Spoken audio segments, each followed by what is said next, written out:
Hi, this is Sue, continuing to look at my maps.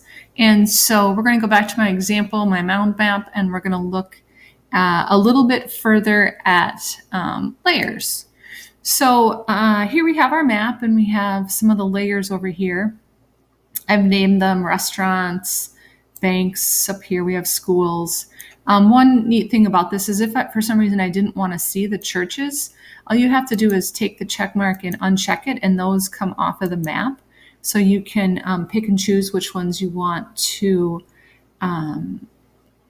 use. If you wanted to add a new layer, you'd simply click on add layer, and it comes down here, untitled, and we're going to rename it maybe some parks or something. And so we're going to go find a city park, and we're going to, we're going to, click onto this measurement tool here.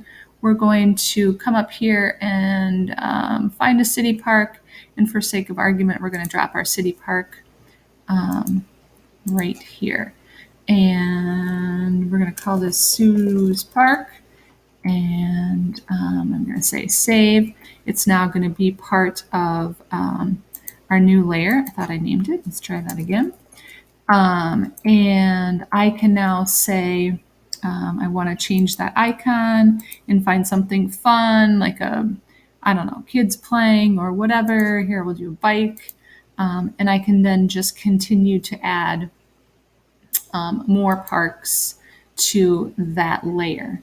If I later on say, wait a second, I forgot one of the other banks in our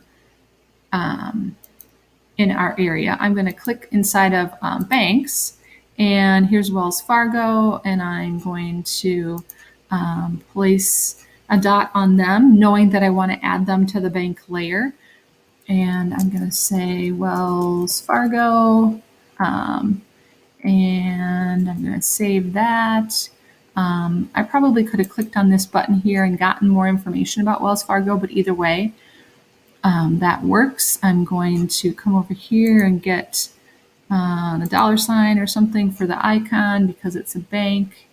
And so I can add and change. If I have something on here that I don't want, I can also delete layers quite easily. The other tool that I was struggling with in the beginning was some of these tools up here, measuring and drawing lines. So let's say I want to draw in my neighborhood. So I'm going to say, this is where I live, and I'm going to just keep drawing here. And I close this up, and it's going to say, okay, we have a polygon, and I'm going to say my neighborhood or something along those lines, and I can give that a name. Now it's in the wrong layer because I was inside a bank, so we probably want to move that. But then I could do some other neat things, like I could say, okay, so from my neighborhood, I live somewhere here, I'm going to measure, and I know that it is 376 feet to the nearest park. So this is another type of measurement tool that you can use. And polygons are nice things to do when you're doing different areas. So just some more tools that you can use in my maps to create these. One other thing I want to do right at the end is if I go to my drive, I just clicked on recent, and so you can see that these maps are the ones I've just opened in preparation for this lesson. And so they just look like drive files with the icon of the map. So we will continue on in the next lesson.